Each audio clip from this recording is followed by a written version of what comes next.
Security experts are warning people and businesses to stay alert for an online scam that's on the rise, a kind of email spoofing that's known as payroll spoofing or indeed even spear-phishing. CBC News has obtained details of one case through an access to information request that involves a female employee at the Royal Canadian Mint. Catherine Tunney has her story.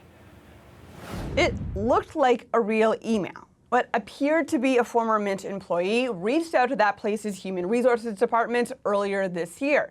And she emailed to update her banking information, saying that she needed to change things for payroll purposes. And after some back and forth emails, someone in the HR department obliged. Turns out, though, they were never talking to the real employee, and it was fraudsters on the other end of that email the entire time. Now, luckily, the bank denied the request, so the woman, the victim in all of this, never lost her paycheck. But the Mint did send along her pay stub that had her name and her address and the last 4 digits of her bank account onto the scammers. Now, the Canadian Anti-Fraud Centre keeps track of these types of scams, and they say there has been a rise on what's called email spoofing scams, also known as spear-phishing. Spear-phishing has been very successful because there's that existing relationship, that trust that exists between the receiver and the sender. Oftentimes, it can result in significant losses. So I mean, it's one that's been successful. It typically falls in our top 2 in terms of dollar loss and the amount of money that victims can lose. Now, the center says these emails are hard to detect because it looks like you're talking to a real person from a real email address, and it's even harder to investigate. But if you are a company, if you have an HR department, there are a few things that you can look out for, which includes spelling errors or unsolicited emails or requesters who are asking for absolute confidentiality. Now, the Mint says that it's regrettable that this woman had her privacy violated, and they say they have offered more training for the people in their HR department to prevent this from happening again, and they're also cooperating with police. And Catherine Tunney, CBC News, Ottawa. It's quite a story, and we want to take a closer look to help you in a potentially similar situation. Claudio Popa is with me this morning, cybersecurity expert with Data Risk Canada and the author of the Canadian Cyber Fraud Handbook. You are just the man I need to speak to this morning, Claudio. Thank you for being with us from Stouffville, north of Toronto this morning.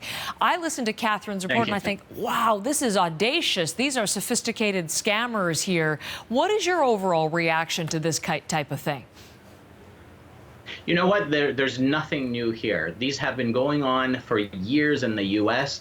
The kinds of tax scams that you see, the kinds of fraud that are targeting HR departments in the United States have been growing at a steady pace.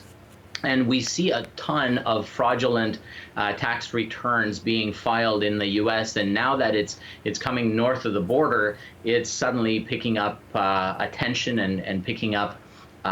People are worried about these things up here now, but we can learn from what's happened in the United States. These are easy to detect and easy to guard against as long as you're expecting them. Okay, well, we're going to get to some mechanisms to protect yourself in just a second, but it does sound like that this type of like payroll spoofing or spear phishing, as Catherine was saying, it sounds like not only are they on the increase here in Canada, but they also potentially mean big dollar losses here. Absolutely. They're profit-driven. These are the most profitable things that scammers and fraudsters can do with that type of information. And if it's done in mass, you can imagine that it ramps up into the millions fairly quickly. Okay. So because they are hard to detect, because they are hard to investigate, as you suggest, there are mechanisms. It's best to avoid the whole thing altogether, and as a company, try to protect yourself and your workers too. So let's go through some of the tips that you suggest. What are the ways to, what do you watch for? How do you avoid falling for this type of thing? You know what? The first thing you have to do is have some basic anti-spam filtering on your email. So most email systems now can filter spam, and many of those will filter out phishing attempts. So whether you call them spear phishing or farming or CEO fraud or business email compromises, these things have the same flavor, and there's a number of email systems out there, including Gmail, that will flag that kind of dangerous email, and they'll put a little note on it so that you know that there may be a risk associated with it. But for companies that don't necessarily go through a system like Gmail, it's very easy to put in a filter as email comes into the company to say, hey, you know what, this email is coming from an external source. And you can easily do that by just adding that word external to the subject line of the email to raise that level of vigilance just a little bit for the recipient. Okay, what else?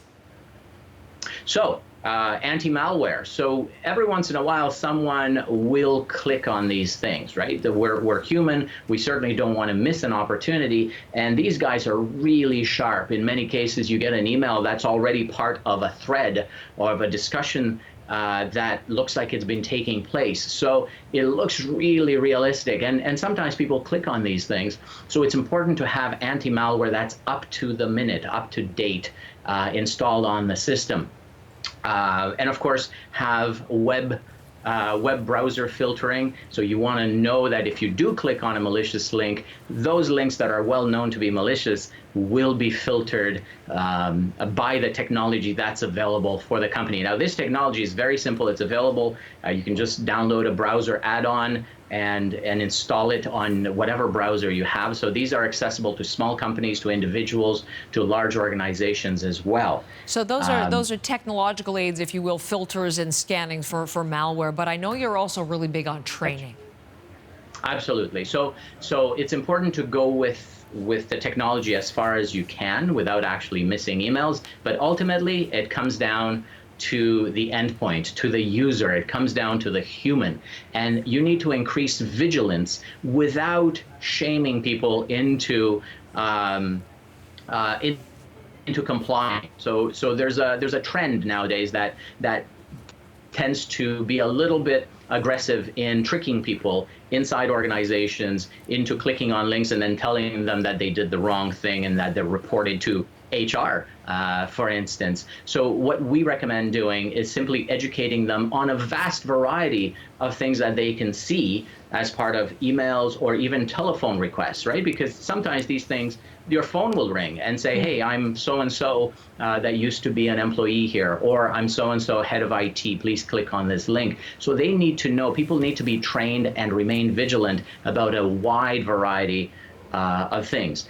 But that training needs to be specific, ultimately, to their role within the organization. And that's why HR-specific training, in this case, is what's needed. I'm wondering, in this particular case, as Catherine was reporting, the bank denied the request and the woman never lost any money, but she could have. Right. And as we know, the person did get her pay stub that has her address, has the last 4 digits of her bank account. What do you do if you end up being caught up in one of these scams? And I think people need to realize that nowadays losing money is less serious than losing your identity. You can always get the money back because you can demonstrate that it was a fraudulent payment, right? If you lose your credit card number, you just get a new credit card. But if you lose your identity elements like social insurance number, etc., date of birth in this case, and social insurance number, there's so much that can be done with it. You can open bank accounts, you can apply for loans, you can apply for mortgages and for financing on luxury vehicles, as we've seen in the previous week and a half. These are really disruptive events that happen in an individual's life. And what they need to do is contact all the authorities that deal with this type of identity issue. Privacy Commissioner, the RCMP, the Canadian Anti-Fraud Centre would be the top 3 on my list. And then help you work through it to reclaim that identity or to make sure that people don't use it for nefarious purposes. Claudia, thank you so much. Right. It's always good to get your insight on all of these things, and we appreciate your tips as this kind of scam becomes more and more common.